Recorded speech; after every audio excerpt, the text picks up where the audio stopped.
Hello student, कैसे हैं आप। नेक्सस एजुकेशन पॉइंट में आपका स्वागत है। हम आज एक नई वीडियो के साथ आज हम बात करेंगे समाजवाद पर निबंध की। तो बच्चों, समाजवाद का टॉपिक आपका बहुत ही ज़्यादा एग्जाम में आता है।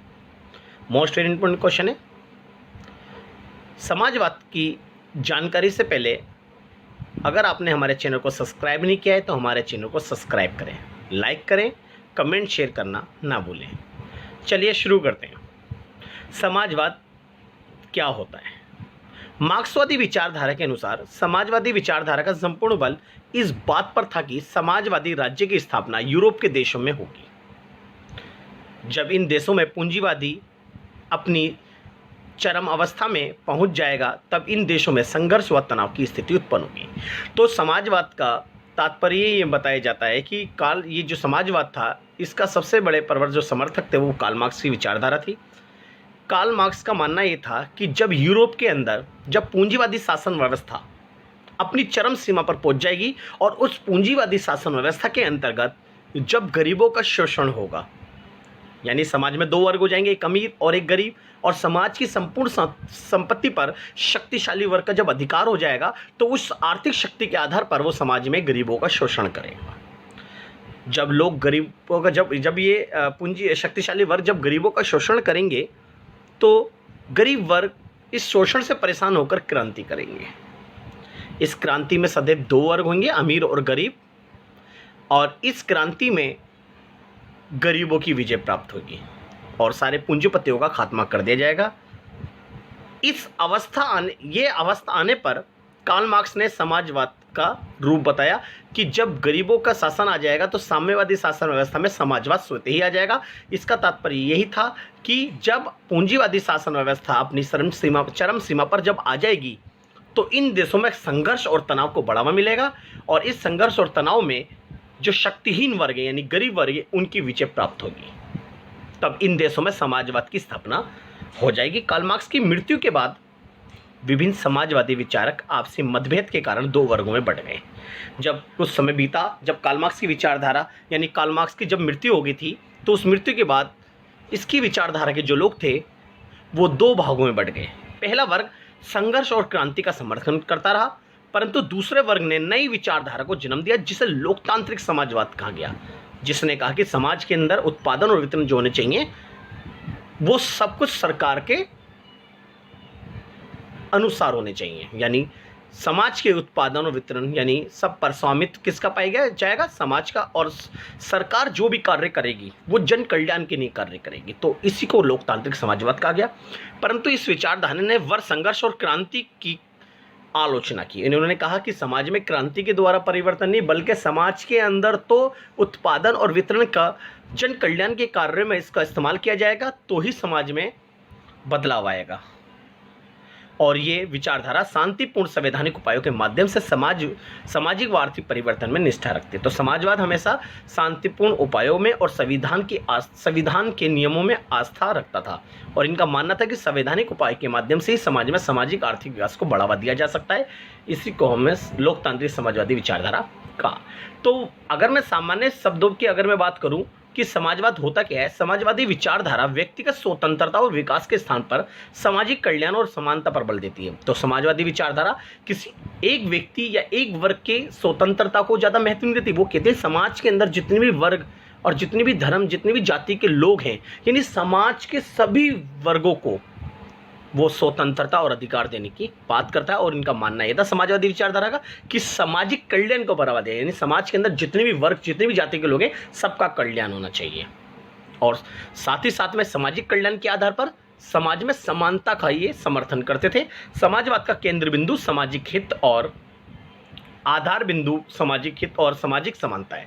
तो इनका जो आधार है वही है सामाजिक हित और समाज में समानता लाना इनका लक्ष्य है। और समाजवाद जो है कल्याणकारी राज्य के स्वरूप को स्वीकार करते हैं। इनका मानना है कि जनता के कल्याण के लिए हमें शिक्षा, स्वास्थ्य सुविधा आदि जैसी सुविधाएं जनता को निःशुल्क प्रदान करनी चाहिए, जिससे व्यक्ति इसका इस्तेमाल करके समाज में उचित स्थान प्राप्त कराए। ये विचारधारा इस बात पर बल देती है कि समाज में उत्पादन और वितरण पर समाज का सामूहिक स्वामित्व होता है और इस पर सरकार का कठोर नियंत्रण होना चाहिए। इस प्रकार समाजवादी विचारधारा सामाजिक आर्थिक परिवर्तन के लिए शांतिपूर्ण और संवैधानिक उपायों को सर्वश्रेष्ठ मानती है।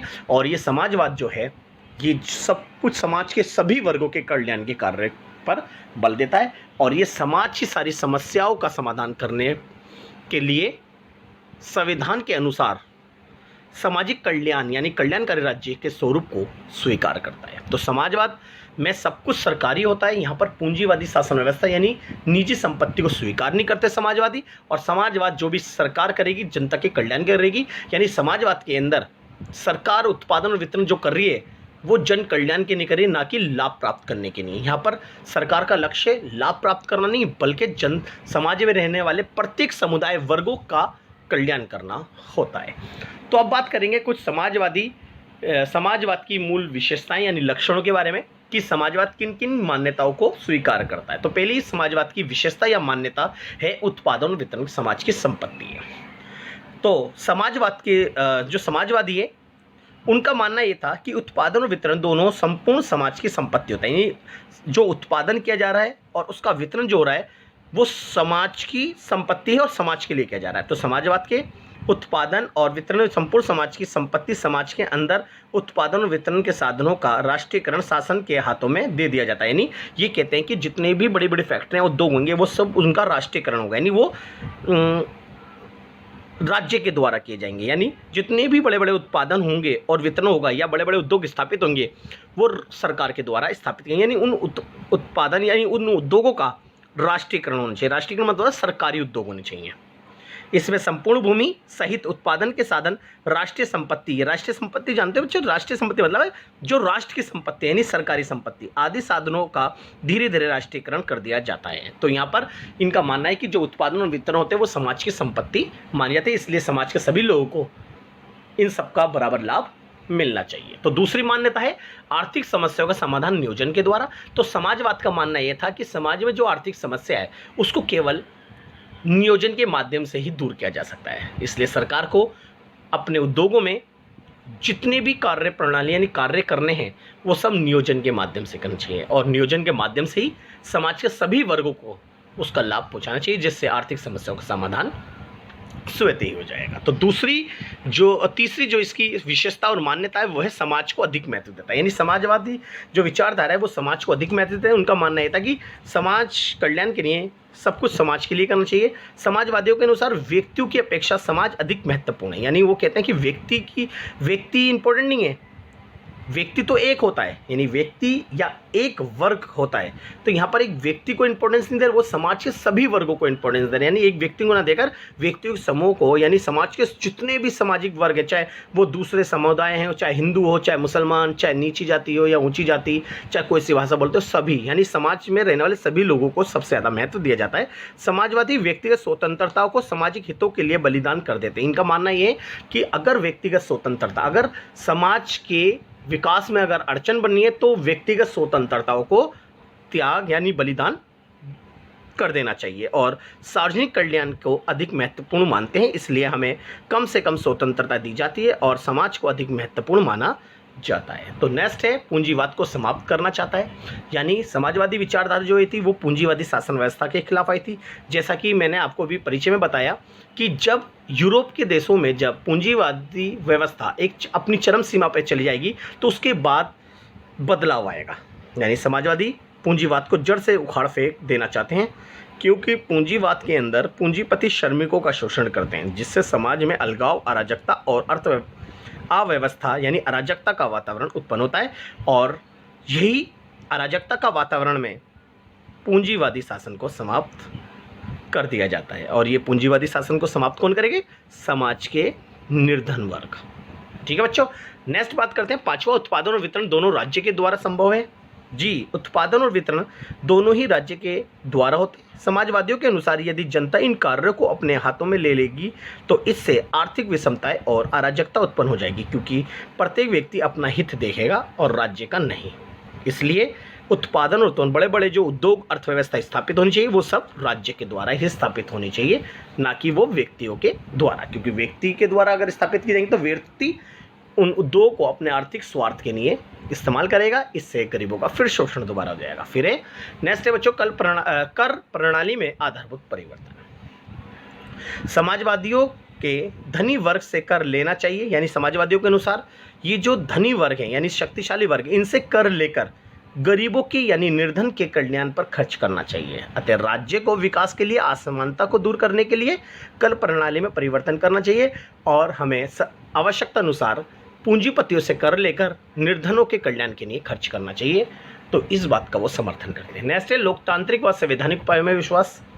समाजवादियों के अनुसार लोकतांत्रिक व संवैधानिक उपायों का अपना कर ही राज्य देश में आई असमानता को दूर किया जा सकता है और लोकतांत्रिक तरीके से ही हम समाज में जनता के विकास के कार्य कर सकते हैं और संविधान उपायों के माध्यम से जितनी भी असमानता है और समाज में जितनी भी समस्या उनको दूर किया जा सकता है। राज्य और व्यक्ति दोनों का हित निहित है और लोकतांत्रिक और संवैधानिक उपायों में ही राज्य और व्यक्तियों का हित संभव है। तो ये हमने जो बात करी समाजवाद की मान्यताएं, लक्षण या विशेषताओं के बारे में। अब बात करते हैं समाजवाद के समर्थन में तर्क। जैसे कि समाजवादी, आपको पता है सब कुछ ये सरकारी गवर्नमेंट सेक्टर को प्रायोरिटी देता है, वो पूंजीवादी शासन को बिल्कुल भी स्वीकार नहीं करता है। तो समाजवाद का पहला समर्थन में तर्क है कि समाजवादी शासन व्यवस्था विकास के लिए नियोजन आवश्यक है। समाजवाद ने नियोजन का समर्थन करा और अगर देश का कल्याण करना है तो वो नियोजन के माध्यम से नहीं, एक प्लानिंग के द्वारा ही किया जा सकता है। दूसरा, सामाजिक हित सर्वोपरि। समाजवादी जो विचारक है वो समाज के हित को ज़्यादा सर्वोपरि मानते हैं व्यक्तिगत हितों की तुलना में। विकास के समान अवसर की प्राप्ति होती है अगर वह सरकार सब कुछ कल्याणकारी राज्य के स्वरूप को अपनाकर जनता के कल्याण के जब कार्य करेगी, निःशुल्क शिक्षा स्वास्थ्य सुविधा देगी, तो इससे सामाजिक हित सर्वोपरि हो जाता है और विकास के समान अवसर भी लोगों को प्राप्त हो जाते हैं। समाजवादी विचारधारा न्याय पर आधारित है, इससे निर्धन वर्ग तक न्याय पहुंच जाता है। बात करते हैं समाजवाद के विपक्ष में तर्क। पहली बात है कि समाजवाद कहता है कि समाज में पूर्ण समानता लाई जा सकती है, मगर वास्तव में आलोचकों का मानना है कि समाज में पूर्ण समानता संभव ही नहीं है, क्योंकि समाज में जो असमानता है वो मानवीय नहीं है बल्कि वो ईश्वरीय, यानी ईश्वर ने सभी को बुद्धि और योग्यता के आधार पर अलग अलग बनाया है। तो नेक्स्ट एक कार्य करने की प्रेरणा का अंत हो जाता है। अगर सब कुछ सरकार करेगी तो आम जनता कुछ नहीं करेगी। अगर उन्हें बैठे बैठे सब कुछ मिलेगा, निःशुल्क मिलेगा, तो वो उन्हें कार्य करने की प्रेरणा नहीं मिलेगी। उन्हें लगेगा कि सरकार तो हमें दे ही रही है, हमें काम करके क्या करेंगे, चलो थोड़ा बहुत जाएंगे अपनी आवश्यकताओं के लिए कमा के आ जाएंगे, बाकी तो हमें राशन मिल ही जाता है फ्री में। तो यानी कार्य करने की प्रेरणा का अंत समाजवाद से हो जाता है। नेक्स्ट है प्रशासनिक भ्रष्टाचार को बढ़ावा मिलता है। सब कुछ सरकारी होने पर जितने भी सरकारी कर्मचारी अधिकारी होते हैं वो भ्रष्टाचार को बढ़ावा देते हैं और वो घूस लेते हैं और वो घूस लेने के बाद ही कार्य करते हैं। एक आम इंसान बिना घूस के काम नहीं करवा पाता। फिर पूंजीवादी अर्थव्यवस्था को समाप्त करना चाहता है। पूंजीवादी अर्थव्यवस्था में कुछ तकनीक, नई नई टेक्नोलॉजी को बढ़ावा मिला जाता है, लेकिन समाजवाद इसको स्वीकार नहीं करते, यानी ये परंपरागत तौर तरीकों को ही स्वीकार करते हैं। तो ये हमने बात करी समाजवाद के विपक्ष में तर्क। तो बच्चों ये समाजवादी जो अवधारणा है मोस्ट वेरिएंट क्वेश्चन है, इसे आप कर लीजिए।